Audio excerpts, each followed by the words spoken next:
이번 시간에는 전 시간에 이어서 지지의 두 번째 그런 내용들을 한번 보도록 하겠습니다. 요거는 제가 이게 동영상 이런 화면들이 좀 안 나오는 것 같아서 요 카페를 이용하시면 제가 요 자료들을 올려놓도록 할 테니까 참고를 하시면 될 것 같아요.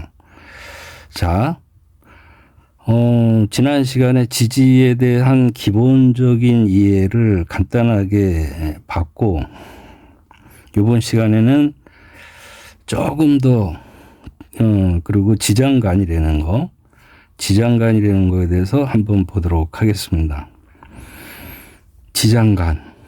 지장간을 예를 들면 뭐 잘 아시겠지만, 인이다. 그러면 인 속에 무, 병, 갑 이런 것처럼 많은 그 12지지 안에는 이런 지장간, 그 숨겨있는 천간의 기운이 있다. 이런 내용으로 오늘 시간 한번 얘기를 해드릴게요. 지장간, 지지 속에 숨겨진 에너지, 기운이다. 지지의 가장 중요한 비밀 중 하나는 바로 지장간입니다. 지장간은 지지 속에 숨겨진 천간의 기운을 의미합니다. 겉으로 보이는 지지, 만약에 인이라고 한다면 겉으로는 인이 목이라는 오행, 이게 보이지만 그 안에는 무병갑이라는 천간, 이런 기운이 들어가 있다. 그래서 겉으로 보이는 지지의 오행 외에 마치 보물상자 안에 숨어 있는 보물처럼 그 지지가 내포하고 있는 천간의 오행들이 있습니다. 근데 이 지장간이 왜 중요할까요? 겉으로 드러나지 않지만 실제로는 우리의 내면적인 성향, 숨겨진 재능, 그리고 잠재적인 그런 역할에 큰 영향을 미칩니다. 그러니까 만약에 운에서 지지에 병이 있다고 그랬죠. 근데 병운이 왔다. 그런 경우에 이 기운이 하늘에 드러났으니까 추상적인 기운, 천간에는 추상적이고 강한 어떤 보여지는 거니까 드러나 보인다. 이런 개념으로 그래서 잠재적인 역할에 이런 운이 왔을 때 큰 영향으로서 나타나게 된다. 이렇게 보시면 돼요. 사주팔자 복잡한 작용, 굉장히 복잡하죠. 작용을 이해하는데 필수적인 요소가 지장간이에요. 마치 예를 들어서 어떤 땅은 겉으로 보기엔 평범해도 그 안에 금이 묻혔거나 기름이 매장되어 있는 이런 경우가 지장간의 의미다. 이런 식으로 일단 접근을 하시면 돼요. 지장간의 종류를 간단히 볼까요? 인, 아까 말씀드렸던 것처럼 무병갑. 인 안에 지장간. 겉은 대표적으로 갑목이 되는 걸로 볼 수 있는데 그 속에 흙이 있고 무토, 불이 있고 병화. 이런 병화의 기운을 품고 있어서 나무처럼 성장만 하는 게 아니라 토의 안정감, 그 다음에 화의 열정도 이는 함께 가지고 있다. 이렇게 해석을 할 수가 있습니다. 미토, 미중에는 정을 기르는 지장간이 있는데 겉은 기토, 대표적으로 이제 음토라고 할 수 있죠.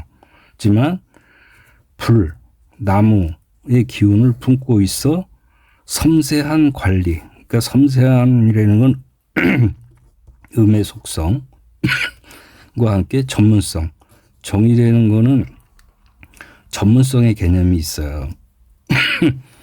그 다음에 유연성, 이런 기운도 내포하고 있다고 볼 수 있습니다.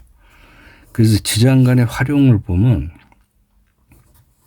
지장간을 통해 우리는 겉으로 보이는 성향뿐만 아니라 드러나 보이는 성향뿐만 아니라 이 사람이 어떤 잠재력, 가지고 있는 재능 이런 거를 가지고 있고 어떤 상황에서 어떤 모습이 보이진 않았는데 숨겨있던 기운이 운에서 튀어나올 수 있는지를 더 정확하게 파악할 수 있습니다. 지지의 합과 충, 현실 속의 변화, 그 다음에 충돌, 이 합과 충에 대해서 간단하게 보겠습니다. 지지들은 단순히 개별적으로 존재하는 것이 아니라, 그러니까 지지 팔자가 8개인데 지지만 해도 4개잖아요. 얘네들은 서로가 서로에게 영향을 주고받으면서 그 지지의 특성, 천간의 특성들이 변화를 일으킵니다. 그래서 작용을 봐야 되는 거죠. 지금 우리가 하는 거는 기본적으로 만약에 위에서도 봤지만 인이다 그러면 목의 성향이고 그 안에 그런 병화, 토라는 거, 병이라는 이런 특성들을 갖고 있는데 이 특성들이 다른 지지의 다른 글자들과 연결되면서 영향을 주고받는다. 이렇게 보시면 돼요. 지금은 이런 특성들을 알고 나중에 그 작용력을 보게 되겠죠. 그런 측면에서 합과 충. 지지들은 단순히 개별적으로 존재하는 것이 아니라 서로 만나 특별한 관계를 맺습니다. 그러니까 변화를 일으킨다는 얘기죠. 이 관계 중 가장 대표적인 것이 합, 충, 형, 그 다음에 해, 굉장히 여러 좀 거기다 신살까지 하면은 굉장히 여러 가지 변화를 줄 수 있는 그런 의미의 단어들이 많죠. 여기서는 합과 충. 마치 땅 속에서 물과 흙이 만나 새로운 지형을 만들거나 지진처럼 굉장히 큰 변화죠. 이런 강한 충돌이 일어나 지각 변동, 지지들의 특성이 변동을 그런 거를 일으키는 것과 같다. 이렇게 보시면 돼요. 합. 만나서 합이니까 새로운 것을 만나는 협력의 모습. 이런 개념으로 합을 일단 접근을 하시면 돼요. 합은 두 지지가 만나 서로 돕고 새로운 기운을 만들어내는 관계를 의미합니다. 예를 들어서 친구를 만나 새로운 취미를 함께 시작하는 변화. 혼자만 있을 때는 안 했는데 새로운 어떤 인연을 만나서 자기가 더 활동적으로 움직이게 되는 이런 모습들. 그리고 두 회사가 합쳐져 시너지를 나타내는 것과 같은 이런 게 합의 의미다. 이렇게 일단 생각을 하시면 돼요. 종류로는 육합, 삼합, 방합도 있고 합에는 여러 가지가 있는데 오늘 시간에는 육합에 대해서 삼합에 대해서 한번 보도록 할게요. 가장 기본적인 합으로 두 지지, 육합은 인해합, 그 다음에 묘술합 6가지가 있죠. 그런 두 지지가 만나 특정 오행에 그러니까 2개가 있을 때 특정 한 오행의 힘을 강화시킵니다.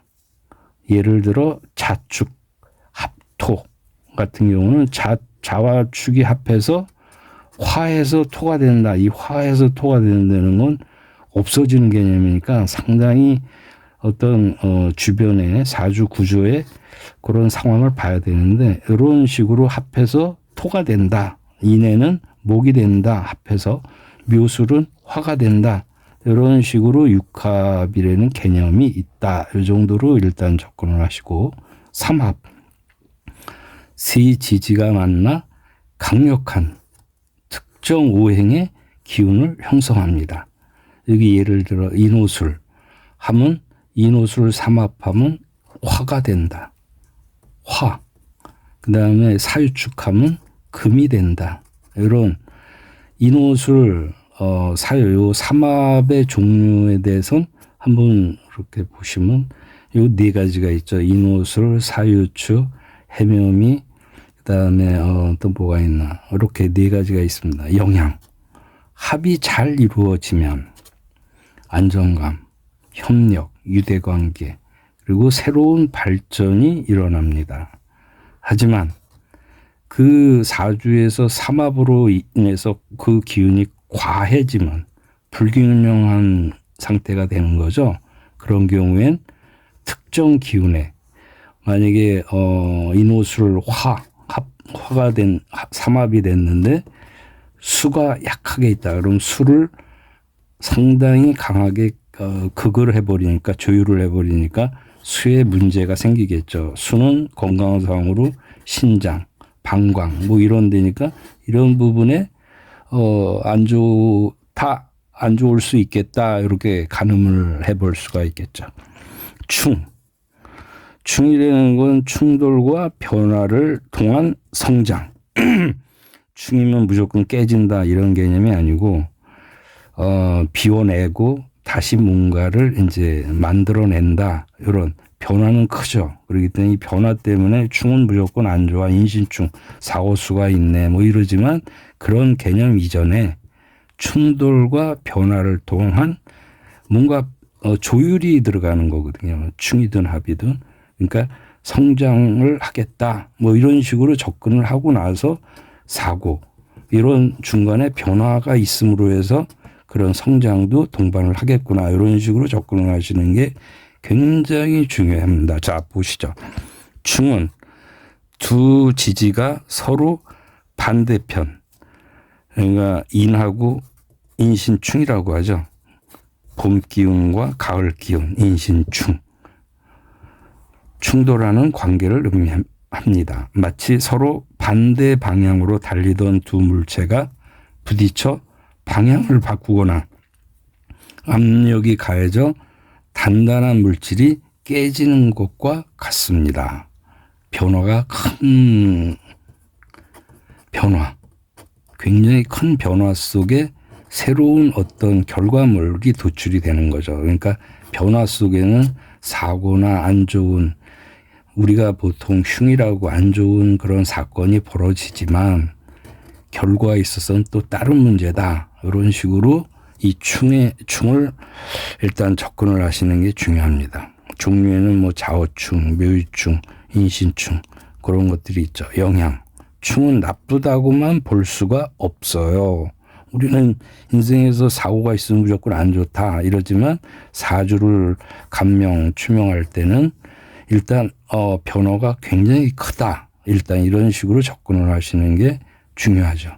그래서 충돌을 통해 기존의 틀을 깨고 새로운 변화를 만들어내거나 문제를 인식하고 해결하려는 계기.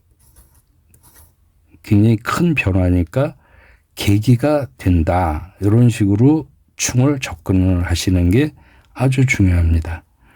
마치 다이아몬드가 압력과 열을 통해 단단해지듯이 그 땅속에서 하지만 과도한 충은 불안정, 갈등, 손실을 가져올 수 있습니다. 그러니까 결국은 이런 경우엔 흉으로 작용을 하겠다.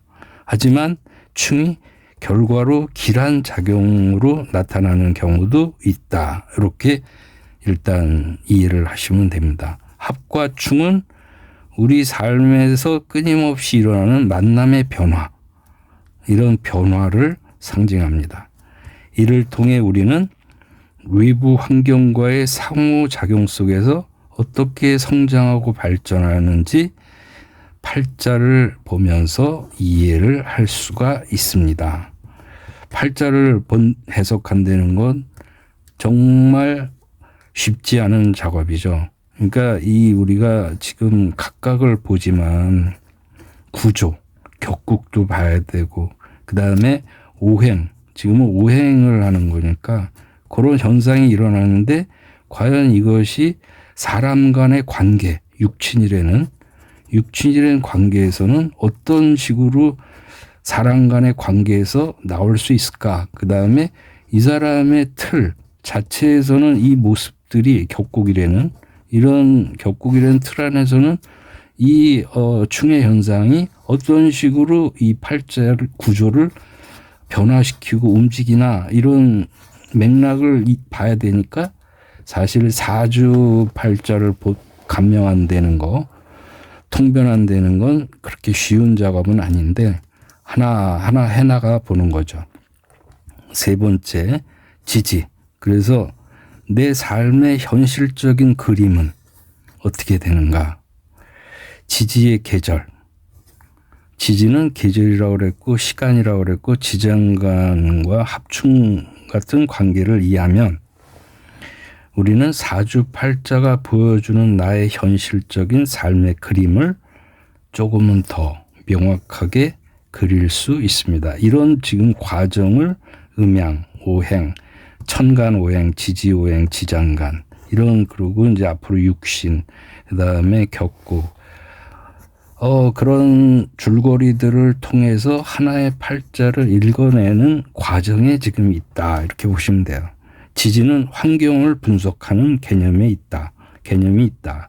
즉 내가 어떤 계절 환경의 기운을 강하게 가지고 있는지 내 삶의 흐름이 어떤 시간대에 활발해지는지 그러니까 연, 월, 일, 시 같으면 연은 초년 그다음에 청년, 장년기 여기는 중년기, 말년 이런 어떤 시간의 흐름 그 시간 흐름 속에서의 공간을 보는 게 지지 이 연월일시의 시간의 흐름이라고 일단 보시면 됩니다. 그 다음에 그런 측면에서 환경을 분석한다. 지지는 잠재력, 발굴, 지장간 이거를 통해서 겉으로 드러나지 않는 나의 숨겨진 재능, 성향 이런 것들을 찾아내고 어떻게 활용되는지 이런 거를 이제 가늠해 보는 지지는 그런 거다 이렇게 이해를 하시면 돼요. 그리고 지지는 관계성을 이해하는 것이다. 즉 나와 다른 지지들이 만났을 때 합충, 해, 파 뭐 이런 것도 거기다 이제 대운, 세운 이런 거를 만났을 때 합이나 오늘은 합하고 충만 했으니까 어떤 합이나 충이 일어나고 이것이 합충이 내 삶에 어떤 변화와 기회를 변화와 내 삶에 뭐 승진을 할지 내가 결혼을 할지 나한테 어떤 일이 벌어질지 뭐 개인의 운명을 판단해 보자는 게 명리학이 거의 99%라고 봐야 되니까 그런 변화의 기회를 가져다 줄지를 예측, 가늠해 볼 수 있습니다. 명리학에서는 지지는 단순히 우리가 태어난 해의 띠를 넘어 우리가 발 딛고 살아가는 현실의 모든 것, 현실적인 것, 그리고 현실 속에서 발생하는 다양한 상호작용을 담고 있는 깊은 그런 어떤 뜻을 갖고 있는 게 지지다. 지지를 이해하는 것, 나의 현실을 이해하고 현실 속에서 나의 잠재력, 지장간 이걸 통해서 잠재력을 최대한 발휘할 수 있게 살아가는 지혜. 명리의 팔자를 본다는 건 내 인생의 흐름이 이렇고 지금 이런 일들이 일어나는 모습이구나. 나는 어떻게 이거를 잘 받아들일까? 이런 것들이 굉장히 의미가 있는 부분이죠. 그리고 요거는 자료들이 혹시 보시고 싶으시면 제가 자료를 계속 올리고 있으니까 요걸 참고하시면 되겠습니다.